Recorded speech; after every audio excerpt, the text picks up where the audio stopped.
నమస్తే. నేను మీ ఉమా.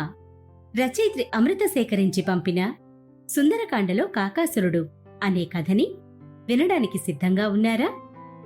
కాకాసురుడు అంటే కాకి. ఒక సందర్భంలో కాకిపై బ్రహ్మాస్త్రం వేశాడు రాముడు. అది ఏమిటి? పిచుకపై బ్రహ్మాస్త్రం అని కదా సామెత. దాన్నే మార్చేసి కథ చేసి చెప్తున్నామని అనుకోకండి. ఇది సుందరకాండలో వచ్చే కథ. దాన్నే చెప్తున్నాం. వాల్మీకి రామాయణంలో సుందరకాండలో 38వ సర్గలో వస్తుంది. అలాగే తులసీదాస్ రాసిన రామచరితమానస్లో కూడా ఉంది. రామాయణం మొత్తం ఒకవైపు, సుందరకాండ పారాయణం ఒకవైపు. సుందరకాండకు కథానాయకుడు హనుమ. కాని రాముడు ఉండని రామాయణం ఊహించుకోగలమా? సుందరకాండలో కూడా సీతమ్మ ద్వారా, హనుమ ద్వారా రాముడి కథను వింటూనే ఉంటాం. ఆయన గుణాలని తెలుసుకుంటూ ఉంటాం. అయితే సామెత ప్రకారం పిచ్చుకైనా ఈ కథలో కాకి అయినా అసలు అంత అల్పప్రాణిపైన బ్రహ్మాస్త్ర ప్రయోగం అవసరమా? రాముడు కరుణామయుడు, సద్గుణాలు ఉండువాడు కదా. ఇలాంటి పని ఎందుకు చేశాడు? సీతను అపహరించిన రావణుడికి కూడా అవకాశాలిచ్చినవాడు ఇలా ఒక కాకిపైకి బ్రహ్మాస్త్రాన్ని మంత్రించడానికి అసలేం జరిగింది? ఈ కథ ఎవరు ఎవరికి చెప్పారో, ఈ కథ నుంచి మనం రాముడి గురించి సరికొత్త విషయాలను ఏం తెలుసుకోగలమో వివరంగా చూద్దాం. సౌకర్యవంతమైన స్థితిలోకి వెళదాం. మీకు ఇష్టమైన రీతిలో పడుకొని అన్ని లైట్లను ఆఫ్ చేసి మీ కళ్ళు మూసుకోండి. నెమ్మదిగా గాలి పీలుస్తూ పూర్తిగా లోతైన శ్వాస తీసుకొని వదలండి. ఈ ప్రపంచాన్ని, ఇవాల్టి జ్ఞాపకాలను మెల్లగా పక్కకు నెట్టి నిద్రలోకి క్రమంగా జారుకొనే సమయమిది. మరోసారి నెమ్మదిగా గాలి పీలుస్తూ లోతైన శ్వాస తీసుకొని మీ శరీరంలోని ఒత్తిడిని బయటకు వదిలేయండి. ఇప్పుడు చేయాల్సిందల్లా విశ్రాంతి తీసుకోవడం, సేద తీరటం, మునుపటి స్థితికి రావటం. మీరు ఇప్పుడు మంచం మీద ఉన్నారు. రోజువారీ అలసట నుంచి మీ శరీరం విశ్రాంతి తీసుకుంటున్నట్లుగా మీకు అనిపిస్తుంది. కాళ్ల నుంచి మొదలుపెట్టి మీ అవయవాల్లోని ఒత్తిడిని ఒక్కొక్కటిగా బయటకు పంపించేయండి. మీకోసం అవన్నీ రోజంతా చాలా కష్టపడ్డాయి. కాబట్టి వాటికి విశ్రాంతి తీసుకునే అర్హత ఉంది. ముందుగా మీ పాదాల్లో మొదలైన విశ్రాంత అనుభూతి క్రమంగా మీ మోకాలి క్రింది భాగానికి చేరుతుంది. అక్కడి నుంచి మోకాళ్లలోకి ప్రవేశిస్తుంది. ఇప్పుడు మీ కాలి ఎగువ భాగాన్ని విశ్రాంతి తీసుకోనివ్వండి. ఈ విశ్రాంత అనుభూతి క్రమంగా మీ పొత్తికడుపు నుంచి వెన్నెముక మీదుగా ఎగువ వీపు వరకు వచ్చి తరువాత ఛాతీలోకి ప్రవహిస్తున్నట్లుగా గుర్తించండి. అక్కడి నుంచి మీ భుజాల్లోకి, తరువాత చేతుల్లోకి, చివరగా వేలి కొనల వరకు వెళ్తున్నట్లుగా అనుభూతి చెందండి. ఆపై మీ మెడ, తల, ముఖం వరకు ఆ అనుభూతి ప్రవహిస్తుంది. అప్పుడు మీ శరీరం మొత్తం ప్రశాంతంగా, రిలాక్స్డ్గా నిద్రకు సిద్ధంగా ఉంది. త్వరలో మీరు చక్కని నిద్రలోకి జారుకుంటారు. డ్రీమ్ ల్యాండ్లో ప్రశాంతంగా ప్రయాణిస్తారు. ఈ ప్రయాణం ఉదయం వరకు కొనసాగుతూ ఉంటుంది. కాబట్టి మీరు కథను వింటున్నప్పుడు మీ శ్వాసను కూడా అనుసరించండి.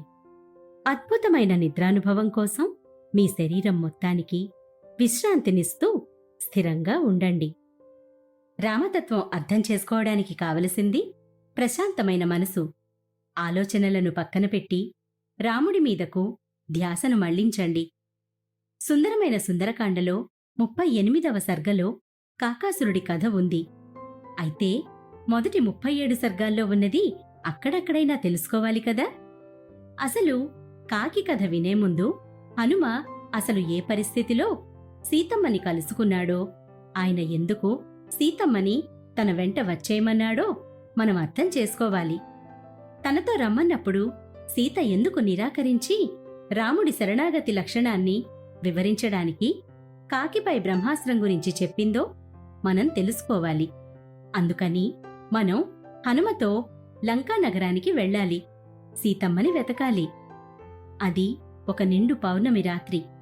సీతమ్మ సముద్రానికి అవతల రాక్షస రాజ్యంలో ఉందని తెలిసి ఎగిరి వచ్చిన హనుమ రాత్రి చీకటి పడే వరకు త్రికూట పర్వతంపై వేచి ఉన్నాడు.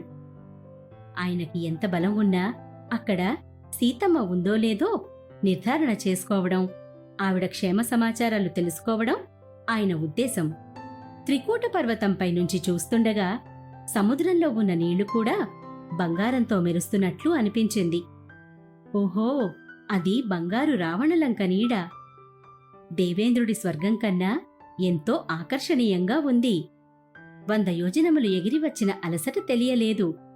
మనసుకు ఆహ్లాదం కలిగించు పరిమళం ఉన్న ఖర్జూర చెట్లు, కుటజ, కేతక వృక్షాలు, వాటి నుంచి మలయమారుత గాలుల వలన వచ్చే సుగంధాలు, సముద్రపు ఒడ్డున హంసలు, చెట్ల నుంచి పిట్టల శబ్దాలు, పచ్చని చెట్లు, పర్వతంపై నుంచి చూస్తుంటే లంకానగరం దట్టమైన బంగారు గోడలతో దృఢంగా కనిపిస్తూ మెరుస్తోంది.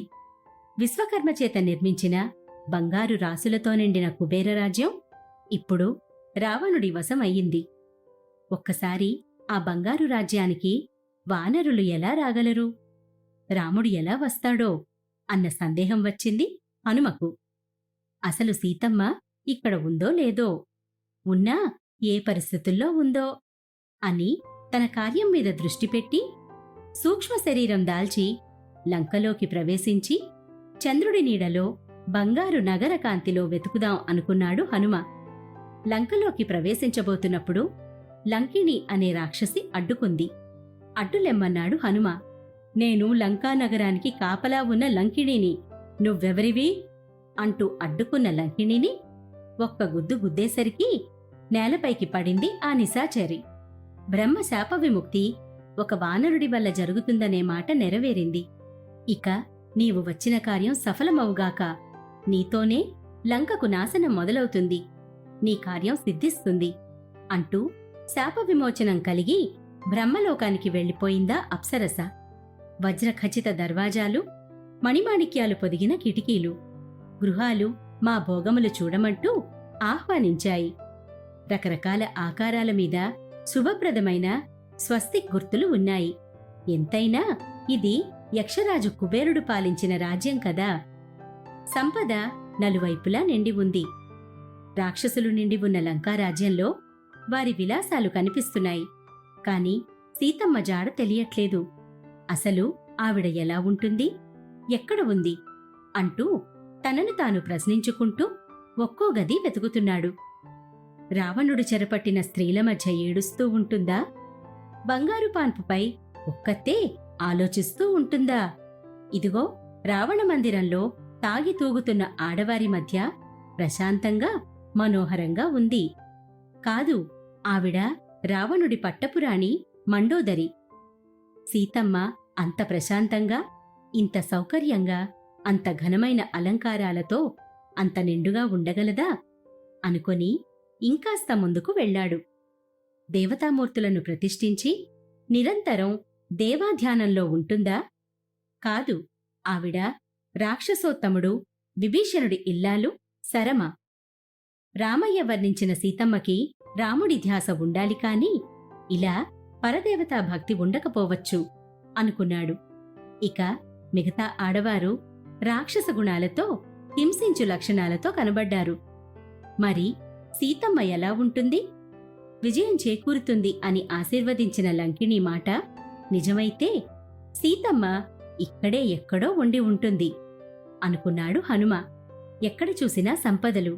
ఆ సంపదను అనుభవించు, నరమాంసం సేవించు రాక్షస జీవులతో నిండిన లంకానగరంలో ఒకవైపు ఆర్భాటంగా ధనాన్ని ధరించిన రాక్షసుల కేరింతలు, వాళ్లు ఆనందంగా ఎగురుతుంటే వారి ఆభరణాల సన్నటి శబ్దాలు, మరోవైపు సింహముఖాలతో చెక్కబడిన బంగారు ఆయుధాలు, రత్నాలతో అలంకరించిన రథాలు, మృదంగ భేరీలతో నిత్య రాక్షస బలిపూజలు, వాటికోసం ఆర్భాటాలు, వందల సంఖ్యల్లో ఏనుగులు, గుర్రాలు, ఎటుచూసినా సంపదే తాండవిస్తోంది.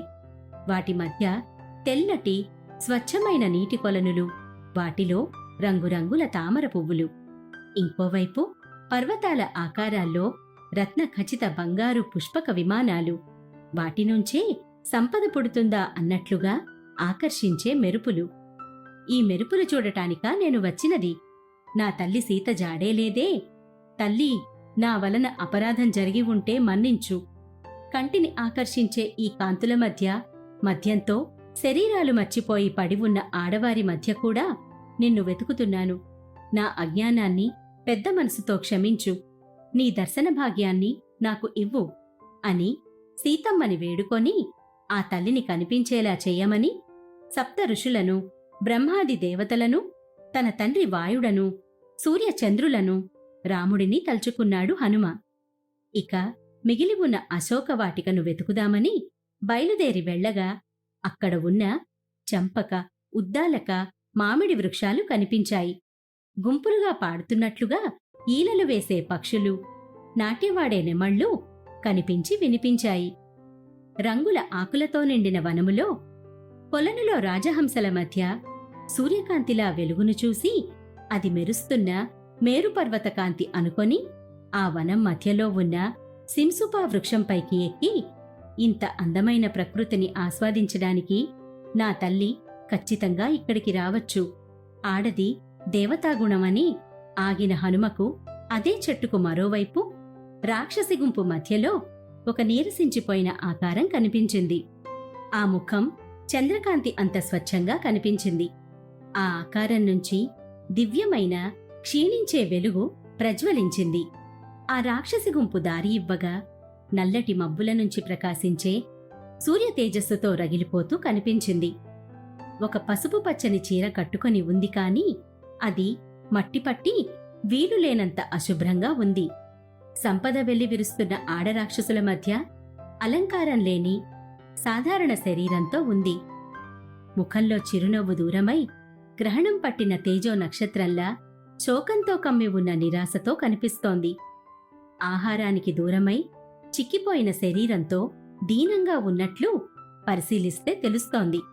నిత్యాసాఖం అనుభవిస్తున్న ప్రాణి, ప్రాణానికి ప్రాణమైన వారిని తలుచుకుంటూ రాబంధువులతో చుట్టుముట్టిన అల్పప్రాణిలా, శోకిస్తున్న భూమాతగా, నల్లత్రాచు వెంటపడుతున్న భయం కమ్ముకుంటున్న ఆకృతిలో తన కోసం ఎవరైనా రాకపోతారా అన్న చిగురంత ఆశతో ఎదురుచూస్తున్న దేహంతో కనిపిస్తోంది ఓ ఇల్లాలు. సందేహం లేదు, ఈవిడే సీతమ్మ, నా తండ్రి రామయ్య కోసం వెతుకుతున్న సీతమ్మ అని ఊపిరి పీల్చుకున్నాడు హనుమ. కాని నా తల్లిని ఎంతో గొప్పగా ఊహించుకున్నానే. ఇంత దీనస్థితిలో చూస్తానని, ఆవిడ దర్శనం ఇంత నీచ రాక్షసుల మధ్య అతి దౌర్భాగ్యపు స్థితిలో అవుతున్నందుకు కుమిలిపోయాడు హనుమ. ఒక్కసారి రాముడు వర్ణించిన గుర్తులు గుర్తు తెచ్చుకొని కనిపిస్తున్న నిస్తేజమవుతున్న మూర్తితో పోల్చుకున్నాడు హనుమ. రాముడు వర్ణించిన పెద్ద నయనాలు, బంగారు శరీరం, నిత్యం తన కోసం ధ్యానించే విధానం ఒక్కొక్కటిగా తలుచుకుంటున్నప్పుడు హనుమ కళ్లలో నీళ్లు తిరిగాయి. నా రాముడు వర్ణించిన సీతమ్మ తల్లి ఈవిడే అయితే, ఈ తల్లిని ఇంత హీనస్థితికి తెచ్చిన వారి పాపం ఇక పండి తీరాలి అని కోపంతో రగిలిపోయాడు. ఈ తల్లి కోసం రామయ్య ఈ సముద్రం మధ్యలో ఉన్న ఈ భూమిని నాశనం చేసినా తప్పులేదు అనుకున్నాడు. రాజసం ఉట్టిపడుతున్న రాజకుమారి, దశరథ మహారాజుకి ప్రథమ కోడలు, మంచి లక్షణాలు ఉన్న జానకీమాత ఇలా ఇంత సంపద మధ్య దీనురాలిగా పడున్న దీనహీన స్థితిని రామయ్యకి ఏమని వర్ణించాలి అని బాధపడ్డాడు. ఈ తల్లిని తలుచుకొని రాముడి ఎడబాటు ఇప్పటితో అంతమవ్వాలి. ఖచ్చితంగా ఈవిడే నా రామయ్యకి దూరమైన సీతమ్మ అని నిర్ధారించుకున్నాడు. ఇంతలో రావణుడు శిశుపా వృక్షం వైపు వస్తున్నట్లు గమనించాడు హనుమ. వాడి రాకతోనే ఈ దీనురాలి శరీరం వణకసాగింది. రాముడు ఎప్పుడు వచ్చి తనను ఈ రాక్షసుడి బారి నుంచి కాపాడుతాడో క్షణాలు లెక్కపెడుతున్న దివ్య తపస్వినిలా ఆ రావణుడి దారుణ కోర్కెలు, నీచ మాటలు విని భరిస్తోంది. ఆ నిశాచరుడు ఆకర్షించే సంపద ఇస్తానన్నా, సుఖభోగాలిస్తానన్నా పట్టించుకోకుండా వాటిపై ధ్యాసలేక నీచబుద్ధి ఉన్నవాడిని క్షమించే దయామూర్తిగా కనిపించింది ఆ తల్లి హనుమకి. తన పాన్పుపై చేరమని ఇంకా నీచమైన పదప్రయోగాలు కూడా చేశాడు. ఆ వివరాలు వినడం అనవసరం, విశ్లేషించడం పాపం. ఇంత నీచబుద్ధి ఉన్నవాడు వేదాలు చదువుకున్న బ్రాహ్మణుడైనా మట్టిలో కలిసిపోవాల్సిందే. తన ఇంద్రియాలను అదుపులో పెట్టుకోలేకపోయాడు. కనుకనే నీచమైన చావు ఆహ్వానించుకున్నాడు. సరే, మనం వివరాలు చూడకపోయినా సీతమ్మ వింది. 2 నెలలు గడువు పెట్టి లొంగిపోకపోతే తన రాక్షసులకు ఆహారమైపోతుందని బెదిరిస్తూ చుట్టూ ఉన్న ఆడరాక్షసులకు ఒప్పించమని హెచ్చరించాడు. హనుమ విని ఆ పాపాత్ముడి మాటలు జీర్ణించుకోలేకపోతున్నాడు. ముల్లోకాల్లో ఎవరూ ఇంకొకరి భార్యకి ఇలాంటి గడువు పెట్టి ఎరుగరు. నీ నీచబుద్ధికి, నీ దుష్ట మాటలకి నీవే అనుభవించే రోజు వస్తుంది. నీలాంటి కుందేలుని వేటాడి చంపే రాముడు వస్తాడు. కామానికి లోబడిన నీ కళ్ళు ఇంకా ఎలా ఉన్నాయి? ఇన్ని మాటలన్న నీ నాలుక ఇంకా తెగిపడకుండా ఎందుకుంది? రాముడి ఆజ్ఞ లేదని ఆగానుగాని నువ్వు ఎప్పుడో భస్మమవ్వాల్సిన వాడివి. నీ చావును నీవే ఆహ్వానించుకుంటున్నావు అని సీతమ్మ పూర్తి చేయకముందే పెద్ద పెద్దగా గర్జిస్తూ నవ్వుకున్నాడు రావణుడు. తనని ఆపడం ఎవరితరం కాదని విర్రవీగి 2 నెలల గడువు గుర్తుచేసి వెళ్ళిపోయాడు. అక్కడున్న రాక్షసులు ఇప్పటికైనా రావణుణ్ణి సేవించమని బెదిరించారు సీతమ్మని. చుట్టూ చేరి ఈగల్లా ముసురుతున్న రాక్షసుల మాటలు భరించలేకపోయింది సీతమ్మ. శోకం కమ్మి ఆవిడ కంటినుంచి కన్నీరు ధారల్లా ప్రవహిస్తోంది. ఇందరి రాక్షసుల మధ్య కాస్తైనా దయలేని మనసుల మధ్య ఉండలేక జీవితం వ్యర్థం అనుకుంది. దండకారణ్యంలో రాక్షసరాజుని చంపిన రాముడు ఇంకా నాకోసం రాలేదే అని బాధపడుతున్న సీతమ్మని ఎలా వేపుకు తినాలని ఇంకొందరు ఆడరాక్షసులు చర్చించుకుంటున్నారు.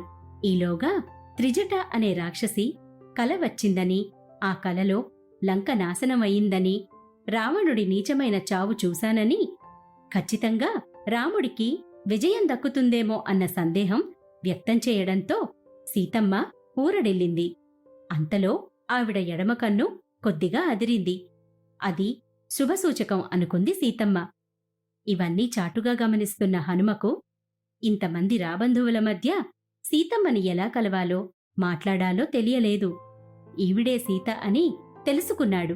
కాని ఏం మాట్లాడకుండా వెళ్ళిపోతే రామయ్య సీతమ్మ సందేశం అడిగితే ఏం చెప్పాలో తెలియలేదు.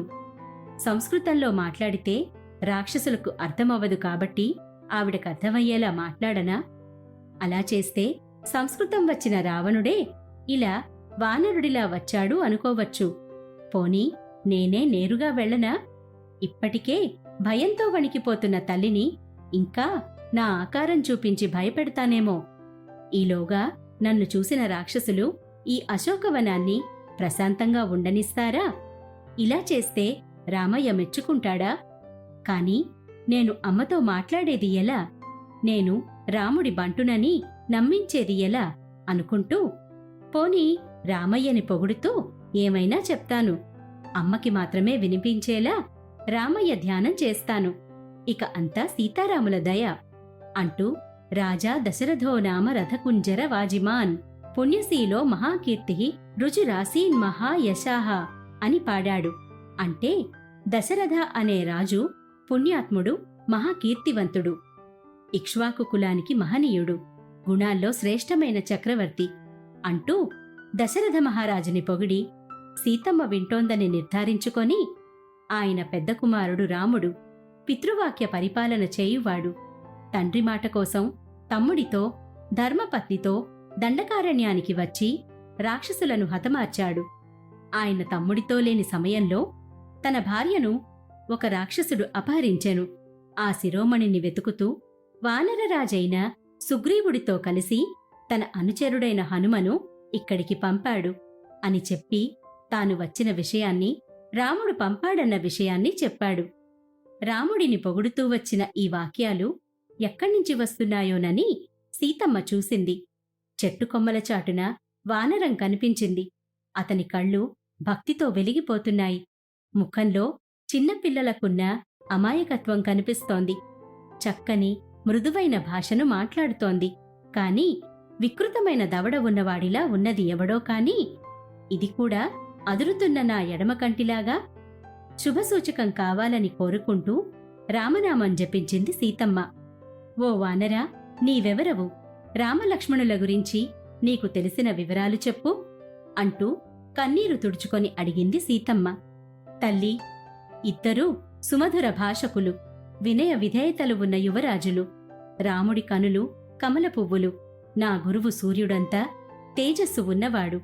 దేవగురువు బృహస్పతికి ఉన్నంత జ్ఞానం ఉన్నవాడు. ఇంద్రుడంత కీర్తి ఉన్నవాడు. ధర్మమును నిలబెట్టువాడు. నిజం మాట్లాడువాడు. దీనులను రక్షించువాడు. భేదభావాలు లేకుండా అందర్నీ తనవారు అనుకునేవాడు. గురువులను పూజించువాడు. వేదసారాలు తెలిసినవాడు. మహాబాహువులు ఉన్నవాడు. రాజసం ఉట్టిపడువాడు. ఇతన్ని అనుసరించువాడు లక్ష్మణుడు. అన్నకు తగ్గ తమ్ముడు. నీ గురించి వెతుకుతూ మా దగ్గరకు వచ్చారు అంటూ వివరించాడు హనుమ. నమ్మకం కుదిరేందుకు రాముడు ఇచ్చిన అంగుళీకము ఉందని ఇచ్చాడు. ఇంతటి విధేయుడి మాటలకు నమ్మి అతనిచ్చిన ఉంగరం తీసుకున్న సీతమ్మకి ఉంగరం చూసిన వెంటనే ముఖంలో కాంతి వచ్చింది. తన భర్త గురించి సరిగ్గా చెప్పిన వానరుడిపై కరుణభావంతో చూసింది. ఓ వానరా, అంత సముద్రాన్ని దాటి వచ్చావంటే నీ ధైర్యసాహసాలు తెలుస్తున్నాయి. నిన్ను నాదాకా పంపాడంటే నీ సామర్థ్యము రాముడికి తెలిసే ఉంటుంది. రాముడు ఎలా ఉన్నాడు? నన్ను ఏమైనా మర్చిపోయాడా? నా వల్ల బాధ అనుభవిస్తున్నాడా? తన తల్లుల క్షేమం తెలుసుకుంటున్నాడా? అంటూ ప్రశ్నించిన సీతమ్మతో, తల్లి, నీ విరహవేదనతో బాధ అనుభవిస్తున్నాడు రామయ్య. ఈ మలయ, వింధ్య, మేరు, దర్ధుర పర్వతాల మీద ఒట్టు. ఆయన సరిగ్గా ఆహారం తినడం లేదు. 5 వంతుల ఆకలి తీర్చుకుంటున్నాడు. అడవుల పడి నీ గురించి చూస్తున్నాడు. నీ జ్ఞాపకాల్లో ఉంటున్నాడు అనేసరికి సీతమ్మ, ఓ వానరా, నీ మాటల్లో అమృతం ఉంది. కాని నా స్వామి దుఃఖం చెప్తుంటే ఆ అమృతంలో విషం కలిసినట్లు ఉంది. ఈ రాక్షసుడు ఇంకా 2 నెలల గడువిచ్చాడు. నా రాముడు వస్తాడా? నన్ను తీసుకెళ్తాడా? అని వివరిస్తుంటే, అమ్మా, నేనన్నీ ఆ చెట్టుపై నుంచి విన్నాను. నీ స్థితిని కళ్ళారా కన్నాను. రాముడు నిన్ను తీసుకెళ్లేందుకు సిద్ధమవుతున్నాడు. లక్ష్మణుడు ఆయనకి ఎప్పుడూ తోడుగా నీడగా ఉంటున్నాడు. అయినా ఇక మీ విరహం చాలు. నా భుజంపై కూర్చో. ఇప్పుడే సముద్రాన్ని దాటించి సూర్యచంద్రుల సాక్షిగా ఏ రాక్షసుడూ చూడకుండా నిన్ను స్వామి దగ్గరకు చేరుస్తాను. నేను సూక్ష్మ శరీరంతో ఉన్నాననుకున్నావేమో, అనంత శరీరం దాల్చగలను అన్నాడు.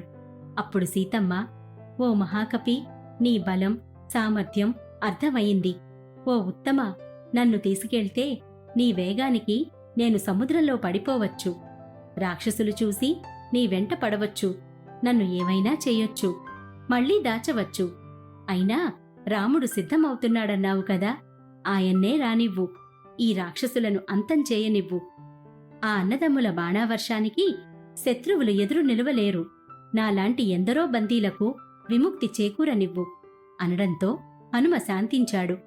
తల్లి, నీ ఇష్టం. నీ అంత సత్వగుణశీలి చెప్పింది ఉత్తమమే అయ్యుంటుంది. అయినా రాముణ్ణి తప్ప వేరొక వ్యక్తిని తాకడం నీకు ఇబ్బందేనని నాకు తెలుసు. నిన్ను కష్టపెట్టను. అయితే నిన్ను చూశానని శుభవార్తతో పాటు స్వామిపై నీ ప్రేమని, నమ్మకాన్ని కూడా తీసుకెళ్తాను. నీ గుర్తుగా ఏమైనా ఇస్తే అది కూడా వెంట తీసుకువెళతాను అన్నప్పుడు సీతమ్మ కన్నీటితో కరిగిపోయి హనుమ స్వామి భక్తికి పులకించి, హనుమా, నాకు స్వామికి మధ్య జరిగిన ఓ కథను నీకు చెప్తాను. ఆ కథను నా గుర్తుగా స్వామికి వినిపించు అంటూ కాకాసురుడి కథ మొదలుపెట్టింది. ఈ కథే మన కథ. కాకిపై బ్రహ్మాస్త్రం వేసిన కథ సీతమ్మ మాటల్లోనే విందాం. కొన్నాళ్ల క్రితం మేము చిత్రకూట పర్వతం దగ్గర సిద్ధాశ్రమంలో ఉండేవాళ్లం. మందాకినీ నది దగ్గరలో ప్రవహిస్తూ ఉండేది. పర్వతానికి ఉత్తర దిక్కులో ఉన్న ఆశ్రమ ప్రాంగణంలో ఎన్నో చెట్లు, వాటికి దట్టంగా పళ్ళు, చుట్టూ జలపాతాలు ఉండేవి. ఓనాడు తడిబట్టలతో నేను రాముడి వడిలో కూర్చున్నాను. మా ఏకాంతాన్ని భంగం చేస్తూ అత్యాశతో ఉన్న ఓ కాకి నా పైకి వచ్చి దాడి చేసింది. నా స్తనముల మధ్య మాంసాన్ని తినేందుకు దాని పదునైన ముక్కుతో గీరింది. నేను నా చేతికి అందిన మట్టిగడ్డలతో దాన్ని తరిమి కొట్టాను. అది కాస్త దూరం వెళ్లి మళ్లీ నాపై దాడి చేసింది. మాంసం రుచి చేయనిదే వెళ్లేలా లేదని నేను కూడా దాన్ని తరిమి కొట్టే ప్రయత్నం చేశాను. ఇంతలో నా చీర జారింది. నాకు కోపం వచ్చింది. నడుమును సరిచేసుకుంటున్నప్పుడు రాముడు నన్ను చూసి ముసిముసి నవ్వులు నవ్వుతున్నాడు. నాకింకా కోపం వచ్చింది. నన్ను కాకి నుంచి కాపాడడం పోయి నవ్వుతావా అని కోపంతో మళ్లీ ఆయన ఒళ్ళో కూర్చున్నాను. నన్ను దగ్గరకు తీసుకొని బుజ్జగించాడు. కోపంతో వచ్చిన నా కన్నీటిని తుడిచాడు. అలసిపోయిన నేను ఆయన వడిలో పడుకున్నప్పుడు నాకు కాపలా కాశాడు. ఏ కాకి రాలేదు. హాయిగా పడుకొని లేచిన తర్వాత నా వడిలో రాముడు పడుకున్నాడు. ఇంతలో ఆ దుష్టకాకి మళ్లీ వచ్చి నాపై అదే చోట దాడి చేసింది. నా మాంసాన్ని తినే ప్రయత్నంగా నన్ను రక్కింది, గీరింది. నా రక్తపు చుక్కలు ఆయనపై పడి రాముడు లేచాడు. బలపరాక్రముడు, ధీరుడు నా నెత్తురు చూసి ఆవేశం తెచ్చుకొని, ఓ సీతా, ఏనుగంత బలమున్న నీ వడిలో నిద్రిస్తున్న నన్ను, నీ స్తనముల మధ్య నిన్ను గాయపరిచి నెత్తురుతో నన్ను లేపింది ఎవరు? గాయత్రీదేవి ప్రతిరూపమైన నీతో, 5 తలలున్న సర్పానితో ఆడుకునే సాహసం చేసింది ఎవరు? అని కోపావేశాలతో రగిలిపోయాడు. చుట్టూ చూసి ఎర్రటి నెత్తురు చుక్కలు అంటుకున్న కాకి పంజా చూసి, ఆ కాకి ఉత్తమ లక్షణాలు ఉండకుండా ఇలా ఇంత సాహసం చేసిందంటే ఇతను ఖచ్చితంగా ఇంద్రుడి కుమారుడు జయంతుడు అయి ఉంటాడని గ్రహించాడు రాముడు. అందుకనే వాయుదేవుడంత వేగంతో మళ్లీ దాడి చేయబోయాడు అనుకొని, దేవతల బిడ్డ సుగుణాలతో కాకుండా ఇలాంటి రాక్షస లక్షణాలు ఉండడం ఏమిటని, తన ఇష్టసఖిని నాపై దాడి చేశాడని కన్నులు ఎరుపు చేసుకొని ఒక గడ్డిపరక తీసుకొని దానికి బ్రహ్మాస్త్రం మంత్రించి వదిలాడు. అది అగ్నిజ్వాలగా రగిలి వెంటనే ఆ కాకి వెనుక వేగంగా వెళ్ళింది. ముందు ఆకాశానికి, తరువాత భూమిపైనున్న ఊర్ధ్వలోకాలకి ఎగురుతున్న కాకి వెనుక అనుసరించి వెళ్ళింది ఆ బ్రహ్మాస్త్రం. ఇంద్రలోకానికి వెళ్లిన జయంతుణ్ణి అక్కడున్న ఋషులు, ఇంద్రుడు కాపాడలేకపోయారు. ఇంద్రలోకంలో ఉన్న దాశరథుడికి జరిగిన కథ చెప్పాడు జయంతుడు. రాముడి ప్రేమ గురించి, శక్తి సామర్థ్యాల గురించి వివరించిన దశరథుడు తిరిగి రాముడి దగ్గరకే వెళ్లి శరణాగతి అడగమని సలహా ఇవ్వగా, తప్పించుకోలేని రామబాణంతో మళ్లీ రాముడి పాదాల దగ్గరికి వచ్చి వాలిందా కాకి. ఓ రామా, శరణు వేడుతున్నాను. అల్పుడను, చేసిన తప్పుకు క్షమించు. సీతారాముల అన్యోన్యతను చూద్దామని ఈ పని చేశాను. నా వెంట పడుతోంది ఆ బ్రహ్మాస్త్రం. తప్పించుకునే దారి లేకపోయింది. రక్షించే నాథుడు లేకపోయాడు. నువ్వే దిక్కు అంటూ వేడుకుంది. అప్పుడు రాముడు దయామయుడై, మంత్రించి వదిలిన బాణాన్ని ఉపసంహరించుకోలేను. నువ్వు చేసిన పనికి కొంత ఫలితం అనుభవించాలి. నీ తల నిలబడాలంటే ఏదో ఒకటి దూరం చేసుకోవాలి. నీ ఇష్టం అన్నాడు. అప్పుడా కాకి నా కుడి కన్నుని గుచ్చి వదిలిపెట్టు అంటూ తన కన్నుని అర్పించింది. రాముడికి, దశరథ మహారాజుకి జేజేలు పలికి వెళ్ళిపోయింది.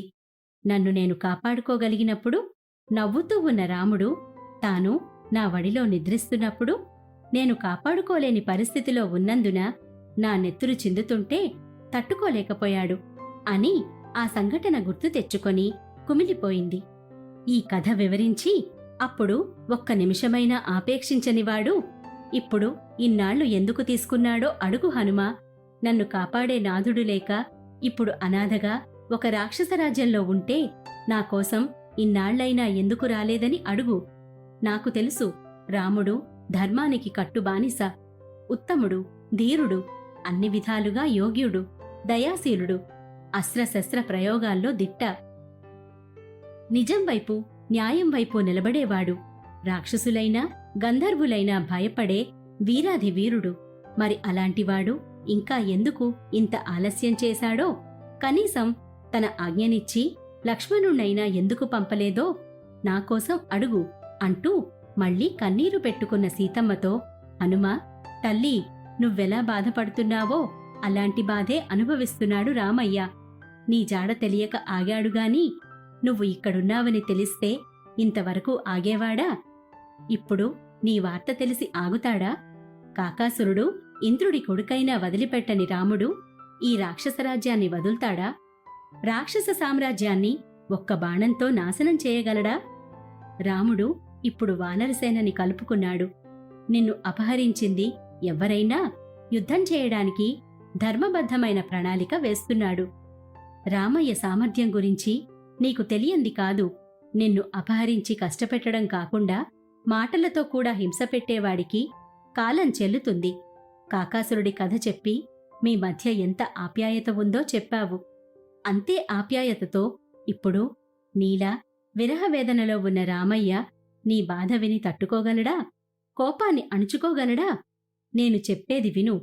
నీకన్నిటికీ బదులు వచ్చే రోజు దగ్గర్లోనే ఉంది. రాముడు వచ్చి యుద్ధం చేసి నిన్ను తీసుకెళ్లే రోజు వచ్చేస్తుంది. లంకని నాశనం చెయ్యడానికి నా వానర సోదరులతో సుగ్రీవుడి ఆధ్వర్యంలో నేను మళ్లీ వస్తాను. నిన్ను తీసుకొని రామయ్య అయోధ్యకు వెళ్తాడు. అందాక కాస్త ఓపిక పట్టు. నిన్ను ప్రాణానికన్నా ఎక్కువగా ప్రేమించే రాముడికి, నిన్ను తల్లిలా ఆరాధించే లక్ష్మణుడికి నీ వార్త వెంటనే తెలియజేస్తాను. నీకోసం నిన్ను విడిపించటానికి వెంటనే బయలుదేరతాము. నీకు సందేహం రానీయకమ్మా అనడంతో రాముడి కోసం ఎదురు చూస్తున్నానని చెప్పు హనుమా. రామలక్ష్మణుల పరాక్రమం మీద నాకు పూర్తి నమ్మకం ఉంది అంటూ తన చూడామణిని కూడా తన తల నుంచి తీసి గుర్తుగా ఇమ్మంది సీతమ్మ. ఆ తరువాత ఇంకేముంది? హనుమ రావణుణ్ణి కలవడం, కాకాసురుడిలా శరణాగతి కోరుకోమని సలహా ఇవ్వడం కూడా జరిగింది. కాని అవతలవాడు మంచి బుద్ధి ఉన్నవాడు కాదు కాబట్టి హనుమ తోకకి నిప్పు అంటించాడు. సీతని చూసి రావాల్సిన హనుమ లంకని కాల్చిమరీ రాముడి దగ్గరకు వెళ్లి విషయం చెప్పడంతో ఆ తరువాత యుద్ధం జరిగి సీతమ్మను అయోధ్యకు తీసుకువెళ్లి 11,000 సంవత్సరాలు పాలించి రామరాజ్యం స్థాపించాడు రాముడు. సీతమ్మతో హనుమ చెప్పింది అక్షరాలా జరిగింది. అలా సీతాశోక వినాశనం చేసినవాడు హనుమ. ఇప్పుడు మనం చెప్పుకున్న కథలో, కాకాసురుడి కథలో రాముడు సీత కోసం ఏమి చేయగలడో అర్థం చేసుకున్నాడు హనుమ. శరణు కోరిన వారి మీద ఎలా దయ తలుస్తాడో తెలుసుకున్నాడు. కాని సీతమ్మ ఈ కథ చెప్పేటప్పుడు తన కోసం ఒక అల్పప్రాణి దాల్చిన ఇంద్రుడి కుమారుడిని వదలనివాడు ఇంకా తన కోసం ఎందుకు రాలేదని ప్రశ్నించింది. నిజానికి ఆవిడకు రాముడి గురించి తెలియక కాదుగాని శోకం కమ్మి ఉన్నప్పుడు, నీచబుద్ధి ఉన్నవారు చుట్టూ చేరినప్పుడు, ఒక రాక్షసుడు తనకి గడువు పెట్టినప్పుడు, ఇంకొందరు తనని ఒప్పుకోమని బెదిరిస్తున్నప్పుడు ఆవిడ కూడా ఆత్మస్థైర్యం కోల్పోయింది. అప్పటికే అన్నం తినని దీనురాలయ్యింది. చిక్కిపోతున్న ప్రాణంతో రాబంధువులలాంటి వారి మధ్య ఉన్న సీతమ్మవి కష్టాలంటే అప్పటికే మహారాణి అయి రాజ్యం ఏలాల్సిన తల్లి ఇలా ఒక వృక్షం కింద కన్నీరు చిందిస్తూ తనని ఆదుకునేవాడి రాక కోసం ఎదురుచూసింది. అలాంటి సీతమ్మకి రాముడు తన పనిమీదే ఉన్నాడన్న సంగతి చెప్పడంతో మళ్లీ ఆవిడలో ఆశ వెలిగింది కదా. మనకీ అంతే. ఎంత దహించే పరిస్థితుల మధ్య ఉన్నా ఈ సుందరకాండ ప్రభావం వలన ఈ ఘట్టాన్ని చెప్పుకుంటే మంచి జరుగుతుందని అంటారు. ఎందుకంటే శోకంలో ఉన్న సీతమ్మకి తప్పని విరహవేదన నుంచి విముక్తి కలిగించిన హనుమ ఈ కథ విన్నవారికి కూడా మానసిక స్థైర్యాన్ని ఇవ్వగలడు. అలా జరగాలంటే నమ్మడమే ప్రధానం. సుందరకాండ గురించి ఏమంటారో తెలుసా? సుందరే సుందరో రామః, సుందరే సుందరీ కథ, సుందరే సుందరీ సీత, సుందరే సుందరం వనం, సుందరే సుందరం కావ్యం, సుందరే సుందరః కపిః, సుందరే సుందరం మంత్రం, సుందరే కిం న సుందరం. ఇన్ని సుందర లక్షణాలు ఉన్న సుందరకాండలో లేనిది ఏమిటి? ఇన్ని సుందర అంశాలు ఉన్న సుందరకాండలో ఇంకెన్నో సుందర విశేషాలు ఉన్నాయి.